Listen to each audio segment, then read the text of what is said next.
আসসালামু আলাইকুম, আমি সাজিয়া মোহাম্মদ।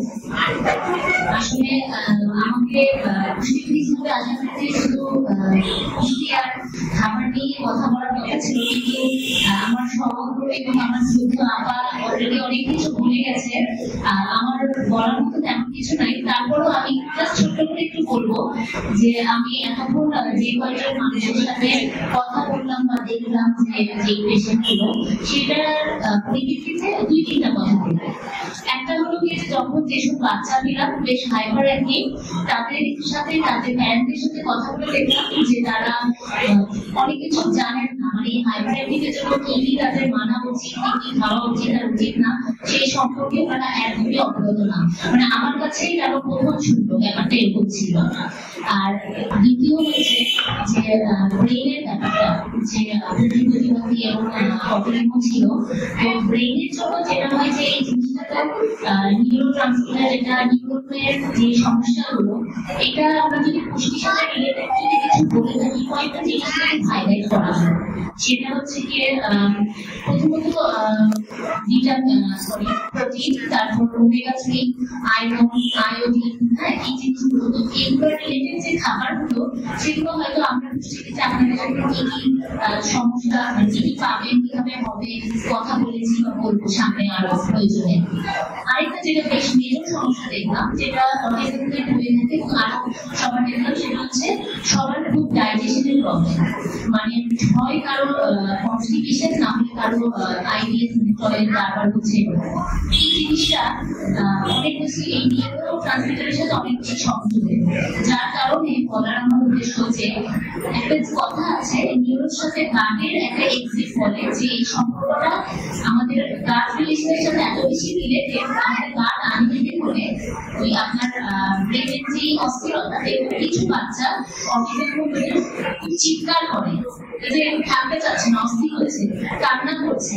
শুধুই কি এটা আপনার খাবারের জন্য হয় তা না, এই যে যেটা আমাদের আপা বলে গেলেন যে অনেক ইনফ্লামেশন হয়, যে খাবারগুলো খাচ্ছেন বা খাওয়াচ্ছেন, সেটা ইনফ্লামেশন হয়ে আপনার ব্রেনের মধ্যে অ্যাটাক করছে, এবং তখনই আপনার এটা খুব উত্তেজিত হচ্ছে। অনেক বাচ্চাদের ঘুমের মধ্যেও চিৎকার করে কাঁদে, এই অটিজম বাচ্চাদের মধ্যে বেশি হয়।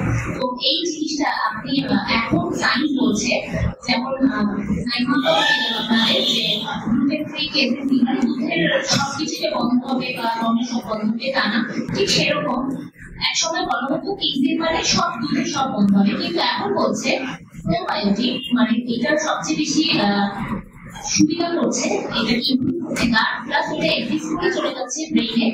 এই প্রোবায়োটিক আমরা সবচেয়ে পাই দইয়ে, টক দইয়ে, মিষ্টি দই না। হ্যাঁ, তো আমি মনে হয় কয়েকজনকে সাজেস্ট করেছি আমার এখানে ভালো করে বলা, যাতে সবার জন্য এই দেখলাম এই প্রবলেমটা অনেক বেশি।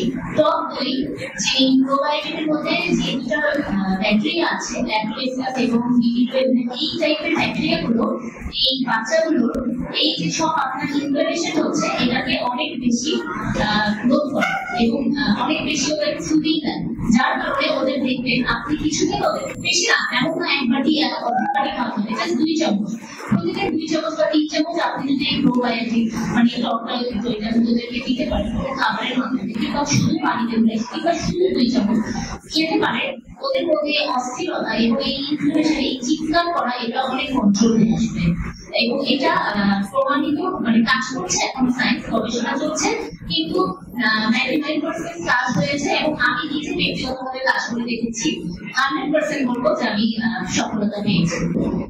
আশা করি আপনাদের সবার উপকৃত হবে। ভালো থাকবে। আরেকটি কথা হচ্ছে মাদেরকে নিয়ে, যে মারা আছেন, তো মাদের জন্য যদি বলি যে আমরা আসলে দেখা যায় যে যেসব মারা বলি যে ঘরে বাইরে সব সামলাচ্ছে, সুপার মম করি, কিন্তু আপনারা তো মানে কি বলবো, তাদের কাছে আমার চোখে বা আমাদের সবার চোখে আমরা যারা আসছি, আমরা বুঝি তাদেরকে কাজ করেছি, আপনারা হচ্ছে সুপার এবং বেস্ট মা। মানে একটা আমরা যদি বলি টিপিক্যাল সাধারণ বাচ্চার মাদের যে আনন্দ, যে জায়গাটা, সেই জায়গা থেকে আপনাদের আনন্দগুলো একদম ভিন্ন মাত্রায় এবং অন্য। একটা বাচ্চা যখন, আপনার বাচ্চা যখন নিজে নিজে টয়লেট ট্রেনিং করতে শিখে যায়, নিজে কাপড় পরতে শিখে যায়, নিজে চুল আঁচড়াতে শিখে, নিজে ভাতটা মাখিয়ে খেতে শিখে। এই যে এই জিনিসগুলো যখন অর্জন করে সেটা সম্পূর্ণ আপনার থেরাপিস্ট করছে, ইউটিউব বলে দিচ্ছে, কিন্তু এর পুরো সফলতা আপনার হাতে। আপনি একমাত্র পারবেন এই বাচ্চাকে এগিয়ে নিয়ে যেতে। তো আপনি মা নিজের যত্ন নিলেন, নিজেকে ভালো রাখবেন, সুস্থ রাখবেন, এবং আপনি মা এই বাচ্চার জন্য আপনি সবচেয়ে বেশি মূল্যবান, সবচেয়ে বেশি দামি। তাই আপনাকে ভালো থাকতে হবে এবং আশেপাশে এমন মানুষের সাথে মিশবে যারা পজিটিভ কথা বলবে আপনার বাচ্চা এবং আপনাকে নিয়ে। আপনার পুত্র আশেপাশে সবার সাথে এরকম একটা সম্পর্ক গড়ে উঠবে। ভালো থাকবেন। আসসালাম।